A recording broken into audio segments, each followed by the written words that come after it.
The Black Book est disponible sur Netflix depuis le 22 septembre. C'est un thriller réalisé par Edith Efiong. C'est un film nigérian qui est disponible en version française.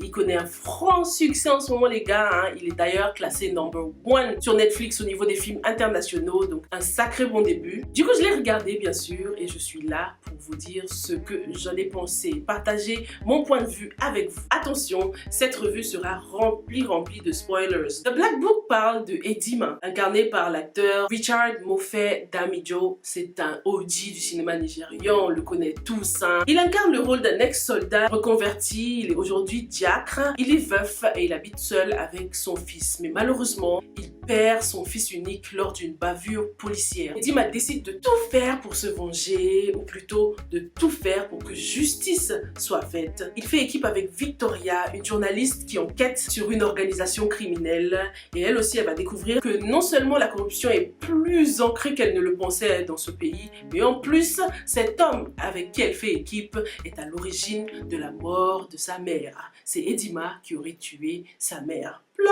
twist! Un plot twist de ouf les gars, c'était vraiment un rebondissement inattendu.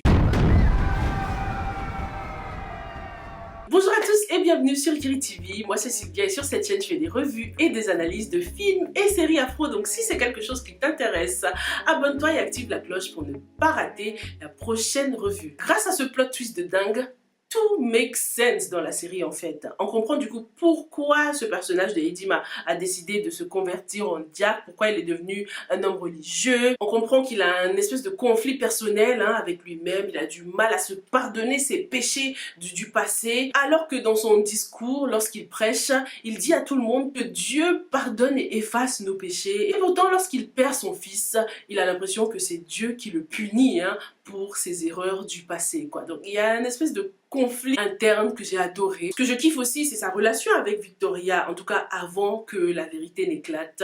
On se dit que Edima a peut-être perdu un fils, mais en tout cas il a retrouvé une fille. Mais lorsqu'on découvre qu'il est à l'origine de la mort de la maman, oh là là là là, on voit plus du tout leur relation de la même façon. D'ailleurs, c'est dommage, mais j'aurais kiffé que le personnage de Victoria soit beaucoup plus développé. En fin de compte, à part l'histoire avec sa mère et puis ses enquêtes, on ne sait pas grand chose d'elle et j'ai trouvé ça dommage. Ce que j'ai trouvé dommage aussi par rapport à ce film, c'est que certes, c'est une histoire originale, le plot twist original, mais d'un autre côté, ça manque d'originalité dans le sens qu'on en a déjà vu des thrillers comme ça, d'un père d'un certain âge qui décide de retourner dans le passé pour se venger parce qu'il a perdu son fils. Il y a d'ailleurs un film qui est en ce moment sur Netflix qui m'a tout de suite fait penser à The Black Book. Ça s'appelle Sang froid avec Liam Neeson. C'est un peu le même genre, mais là où The Black Book fait un excellent travail, c'est au niveau des thèmes soulevés. C'est une fiction qui reflète pas mal de réalité. On parle d'injustice, de corruption, de bavure policière. Il y a surtout une très bonne référence au mouvement EndSARS qui a fait un tollé au Nigeria. Je me souviens il y a 3 ans au Nigeria comment énormément de jeunes ont perdu la vie.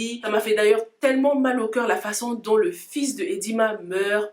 C'était tellement injuste et j'ai tout de suite pensé à toutes les familles qui ont perdu leur enfant dans de pareilles circonstances. On a également eu droit à une belle touche de féminisme avec les femmes du Nord là. Oh là là, de vrais badass. J'ai kiffé le personnage de Big Daddy interprété par Shafi Bello. Une vraie badass et j'aurais kiffé la voir un peu plus.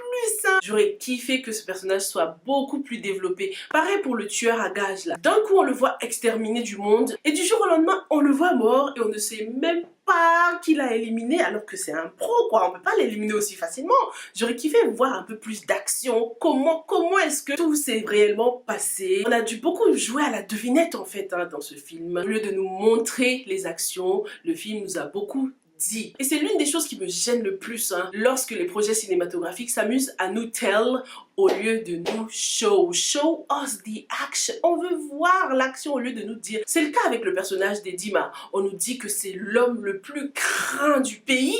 Mais ouais, je montrais le nom. À un moment, lorsqu'on parle de lui, on nous dit qu'il a 23 assassinats à son actif, 113 opérations internes, plein de complots, 8 coups d'état. Et pourtant, à aucun moment, on ne le voit, montrer ses skills, quoi. Montrer vraiment ce qu'il sait faire. Il y a eu 2 moments que j'aurais kiffé que le réal développe un peu plus. La première fois, c'est lorsqu'il capture les 4 mecs, je crois qu'ils étaient 4 si je me trompe pas, les 4 policiers qui sont à l'origine de la mort de son fils. On voit que Edima arrive réussi à les séquestrer, à les emmener dans une espèce de chambre là. Mais comment est-ce qu'il a fait ça? On doit le deviner, tu vois, avec le background qu'on a. Oui, c'est l'homme le plus craint du pays, il a déjà assassiné beaucoup de gens, du coup ouais, c'est normal qu'il ait pu faire ça. Comment est-ce qu'il a pu les mettre sur un poteau? À un moment ils sont ligotés et tout. Comment il a pu faire ça à son âge? Non mais faut arrêter de nous prendre pour des oiseaux aussi. Dans cette partie-là, ils auraient pu développer un peu plus. Peut-être nous faire comprendre qu'il travaille avec d'autres jeunes personnes, ou je sais pas, parce qu'à son âge, c'est pas crédible de pouvoir faire de tels exploits. Hein, Edima? Comment? Le deuxième développement que j'aurais kiffé, c'était lorsqu'on le jette dans la rivière, après l'avoir un peu malmené. Les policiers finissent par croire que Edima est décédé. Ils l'emballent et ils le jettent dans la rivière. Et d'un coup, dans la scène d'après, on réalise qu'Edima a pu s'en sortir, il a pu se détacher et il est de retour chez lui. Non, moi j'aurais kiffé voir comment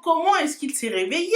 Comment est-ce qu'il s'est débarrassé de tous les sacs? En plus, lorsqu'on nous le montre, il était un peu moins mouillé. Enfin, voilà, je trouvais c'était pas si crédible que ça. Edima, comme il nous l'a prouvé dès le début du film, a cette capacité de retenir sa respiration. Il faisait la compétition avec son fils dès le début, de qui retiendra son souffle le plus longtemps sous l'eau. Du coup, c'est ce qu'il a fait là, lorsque les policiers l'ont jeté à la mer. Il a retenu sa respiration. Ils ont cru qu'il était décédé alors que pas du tout. Après, The Black Book, c'est un très bon film. Déjà, ça me fait plaisir de voir cet acteur-là dans un registre différent. L'histoire, même si elle n'est pas si originale que ça, reste très belle. La cinématographie, en plus des thèmes abordés, sont super intéressants. Donc The Black Book, c'est un film qui vaut le coup. Donc si tu cherches un petit film à te mater ce week-end là, n'hésite pas à aller sur Netflix pour regarder The Black Book. Et moi je te retrouve sans faute dans la prochaine revue. Stay safe and stay blessed.